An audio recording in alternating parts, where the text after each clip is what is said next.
kind of pretty much carried the mail on those matches. But they just didn't want to get rid of him. I mean, he nice guy. Don't get me wrong. I mean, nicest guy you want to meet. But as far as that particular angle, I don't think it got over. You know, they tried to do it and tried, and it just didn't work. You know, and so after that they kind of did away with it. You know, but as far as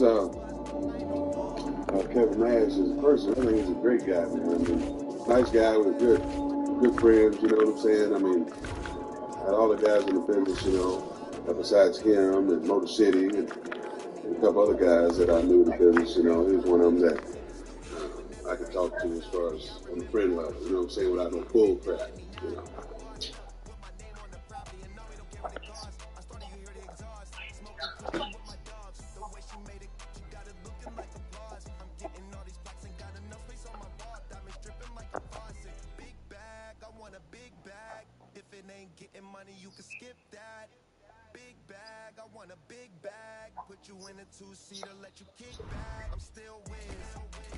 Judgment Day has 3 matches on this fucking card. They are fucking working them like dogs. Oof. Oof. Oof.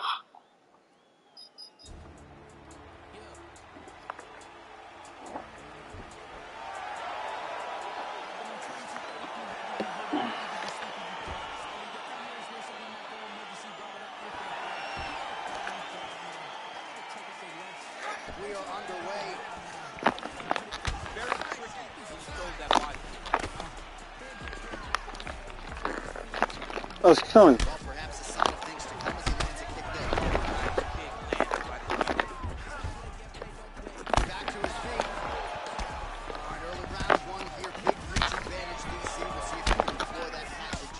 Yes, he has to maintain distance. He's a taller guy.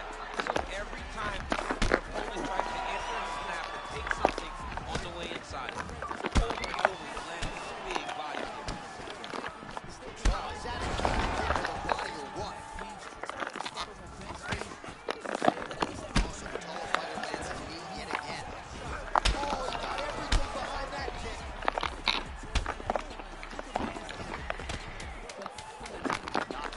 Oh, I can't do. Damn, Misha's fucking punching.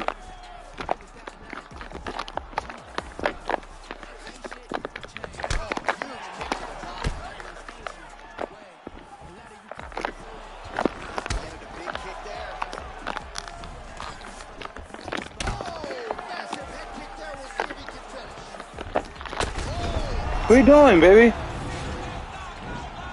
Well, arrow around stuff. What are you doing? Arrow around stuff. If there's somebody in the back, or you can back there. Somebody goes around. Alright.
Show you what?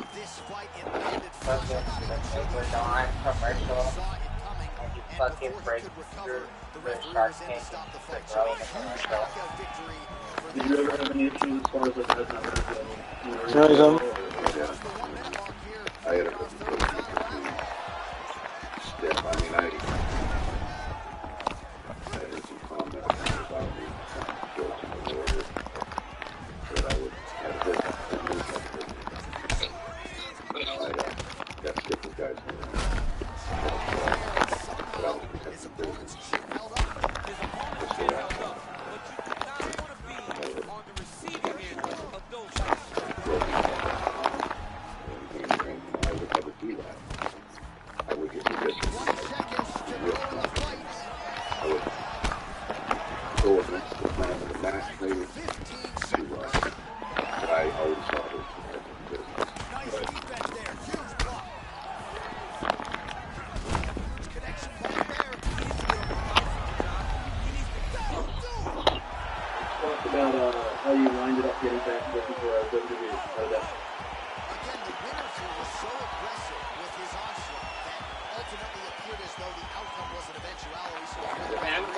back-to-school deals, you can save money by spending less of it. Makes sense. No? See what you did there. And the dog success. My little. That's right. You had a little bit of homework, and you were gonna call us back on Friday today, and give us a report. You were gonna start being a little more aggressive on using your new little toy, so to speak. Yeah. We broke the I have never had an orgasm in 61 years. We broke that seal, and so now this is the second time that we will have spoke to you after having broke that seal, and you promised that you were going to, for lack of a better term, be somewhat more aggressive for these last couple 3 or 4 days. Correct. So Penny from Tucson, Arizona, how was it? Let's just say the first time it was very awkward for me. Very, very awkward. But it's becoming less awkward. You're kind of getting, for lack of a better term, kind of getting the hang of it? Yeah. And maybe kind of discovering or exploring your body and what feels good and what doesn't, and what texture or speed or pressure, your vagina or your clitoris prefers. Yes. Yeah. I'm not sure what big outside. I'm by modern standards. Fucking One of the most interesting parts of their religious beliefs was their worship of cats. And in this video, we'll be taking a look at that and some other Egyptian religious practices in detail. Animals of all kinds were very respected in ancient Egypt. There was usually some sort of symbolism attached to various kinds of animals. For example, hippos symbolized fertility, crocodiles symbolized power, and various different gods in the polytheistic ancient Egyptian religion were seen as depicted with an animal head on top of a human body. Cats are one animal that you'd see pretty much everywhere in ancient Egyptian art. Even one of the most iconic structures in Egyptian history, the Sphinx, has the face of a cat. But it's important to note one thing. Ancient Egyptians didn't actually worship cats or any other animal on their own. However, they did see these animals as symbols of different divine beings. This means, according to ancient Egyptians at least, the aforementioned gods weren't based on these animals, but rather the animals were a sort of physical symbol of the gods themselves. This is why some historians go as far that the Egyptians worshipped these animals when they actually cats were an essential part of ancient Egyptian culture. Cats are also believed to be some of the few animals that would be present in the Egyptian afterlife as well, as there are many cases of cats being modified alongside children and families. What the fuck am I playing? That only the Egyptian elite were able to afford for themselves, despite it being a compulsory process to enter the afterlife. I didn't even know I was in this fucking mode. Prioritized for mummification over Egyptian commoners tells you the kind of status they held in ancient Egyptian society. Let's now take a look at how ancient Egyptians interacted with cats. It can teach us more about why. Oh my god. It's a common misconception that cats were initially domesticated in ancient Egypt, but that's not true. It's now theorized that cats actually ended up domesticating themselves thousands of years before they became symbols of Egypt, and that many have played a role in why Egyptians were so intrigued by them. Their self-reliance combined with the technique was absolutely gorgeous, and again, when you catch a guy early, maybe you get him cold before he's had a chance to work up the sweat, or even he can't handle the fight a little bit. Those strikes can have a bigger effect, and it certainly did here tonight. Oh, here's the head kick, it's blocked. The striking is there, and somehow his opponent's chin held up. His opponent's chin held up, but you do not want to be on the receiving end of those types of strikes. they could create with Egyptians was the subject of fascination by both the ruling class and the commoners of ancient Egypt. Cats were an immediately popular cat which caused their populations to skyrocket. Having a cat was not just seen as a companionship, although that too was important in their status. Having one was also seen as beneficial to the animal.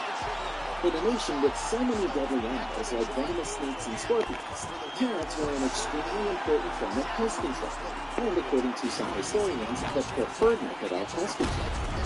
Houses with lots of cats were considered clean of all pests, venom, and poisons, which naturally gave cats the association with cleanliness. This is also evident by some early Egyptian mortuary texts, where cats are shown protecting the sun deity Ra from a snake deity known as Apophis, who was seen threatening Ra. An animal that was seen as a protector by ancient Egyptians was given a status beyond that of even humans in some cases. And there was no better example of an animal that was supposedly protecting them than a cat was. Aside from that, Egyptians also saw cats as animals that had extremely desirable characteristics. They knew how to keep themselves clean. Cleanliness was heavily sought after in ancient Egypt, and there were no cleaner animals that the ancient Egyptians could think of than a cat. They were considered so clean that pharaohs and other royal Egyptians would even allow cats to eat from the same plate that they would eat from. This is huge, considering servants weren't even allowed in the same lane as royals who were eating, yet they allowed animals to eat with them. Cats were also seen as smart and quick, possessing critical thinking skills that were even greater than that of humans. In fact, even some of us here today might think the same. When it comes to life and death situations, you probably want to think like a cat rather than a human. Another thing they admired about cats was their ferocity. Cats know how to defend themselves from all kinds of dangers. Their carefully plotted hunting methods were seen as symbols of how Egyptians got their military. This is why there were also symbols of cats seen in military uniforms of various ancient Egyptian soldiers as well, since they saw their enemies the same way that cats saw their prey. There was also one other thing that cats represent, and this one is somewhat unexpected: fertility. In a lot of ancient Egyptian art, cats are seen as sitting under the chairs of or directly next to various women. According to Julia Troche of the Missouri State University, this showed a connection of cats to the women Cats are and their wonderful. bondage Did you ever watch fertility. Catwoman? She believes that the association that cats have with fertility may stem from the fact that cats can have multiple kittens in a single litter, and were known They to really be are. extremely caring and defensive about their offspring.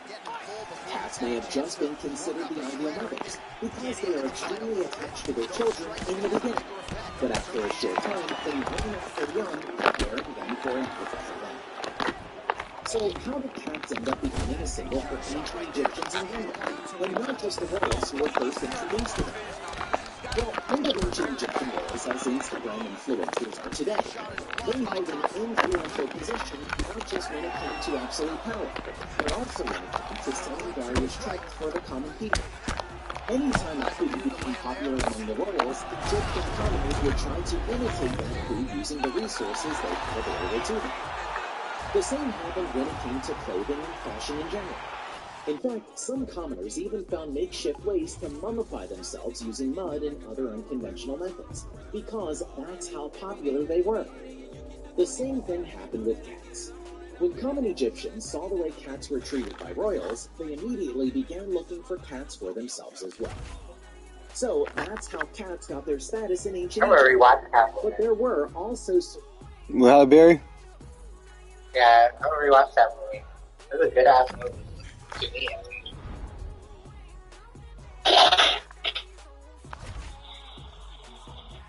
Plus, I love the soundtrack. In the Batman movie, she was a white girl.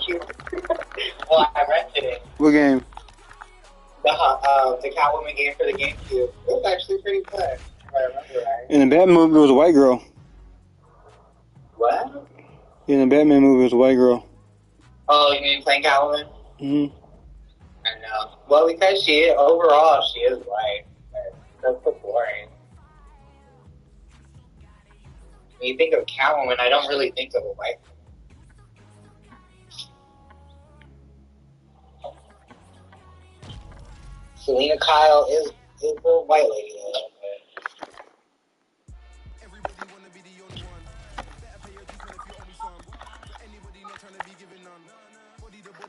Halle Berry's Catwoman has a different name, so I wonder if she's an alternate. She's Patience Phillips.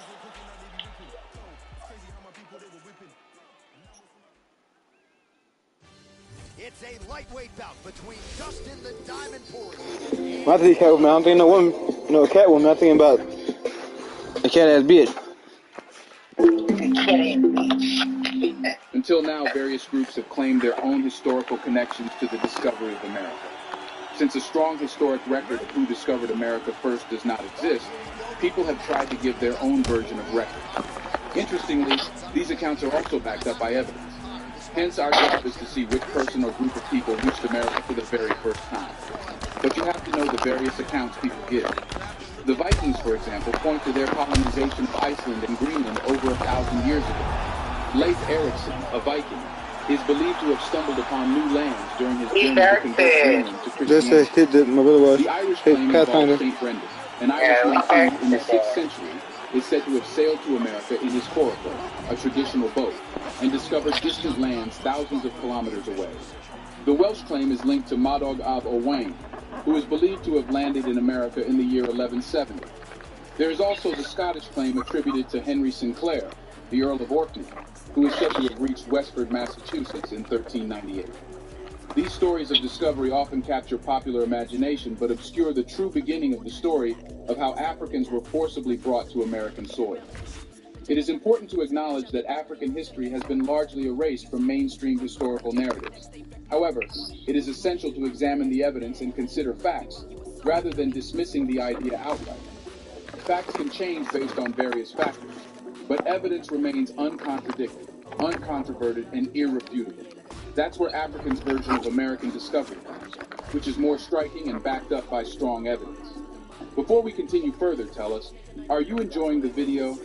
If yes, please like and share the video and subscribe. Africans had connections to the Americas before Columbus. More videos on Black culture, history, civilization, and identity. Let's continue now. Contrary to popular belief, there is evidence that Africans had connections to the Americas before Columbus.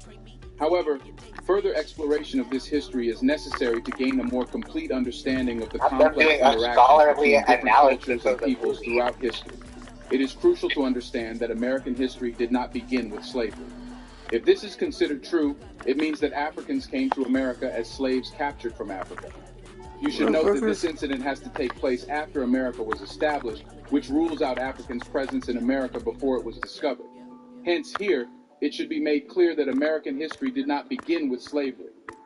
A growing body of evidence suggests that Africans had been sailing across the Atlantic to the Americas long before Columbus, and even before other civilizations. One of the strongest pieces of evidence comes from an account by Columbus himself. In 1920, a renowned historian and linguist named Leo Vina from Harvard University explained in his book, Africa and the Discovery of America, that Columbus noted in his journal how Native Americans had confirmed the presence of black-skinned people. These dark-skinned people had come from the southeast in boats, engaging in trade and possessing gold-tipped spears. Columbus even sent samples of these spears back to Spain, where they were found to have similar properties to those being forged in West African Guinea. While the eyewitness accounts of early European explorers provide valuable evidence of African presence in the New World before Columbus, they are not the only evidence. By examining a map of the world, one can observe the almost perfect fit between the west coast of Africa and the east coast of South America. The proximity of these two land masses is significant. The closest tips of each continent are less than 3,000 kilometers apart, making Africa the closest inhabited area to the Americas. Additionally, the Cape Verde Islands off the coast of Africa could have served as a suitable restocking station for sailors, reducing the distance of the journey to South America to about 2,500 kilometers. While it may seem unlikely or far-fetched to imagine African explorers crossing the vast Atlantic in ships, it is important to recognize that ancient African boats, including dugout canoes, were capable of such voyages. These boats did not require rudders or sails and could have crossed the ocean in a matter of weeks. Prevailing wind patterns and ocean currents that blow from Africa to South America played a significant role in making these voyages possible. It is worth noting that these same winds and currents were later utilized by Europeans during the transatlantic slave trade to ship enslaved Africans. Africans were skilled shipbuilders, as evidenced by archaeological findings. For example, a painting derived from Nubian pottery dating back to 3000 BCE shows a long-hulled boat, papyrus raft, or dugout canoe. Another painting dating back to 1500 BCE depicts a bird's-eye view of a Nile river. All this suggests how skilled Africans were in building ships powerful enough to take them to distant lands. That's what I wanted to say, but I know what the time was. Traditional narrative and point to the possibility of Africans exploring and reaching the Americas before Columbus. It is essential to delve deeper into this history and examine the complex interactions between different cultures and peoples throughout time. The Africans from Guinea had skillfully crafted dugout canoes made from the strong garganton trees found in the Congo forest. Portuguese explorers, like Captain Pacheco Pereira, discovered these impressive canoes, some of which could carry up to 80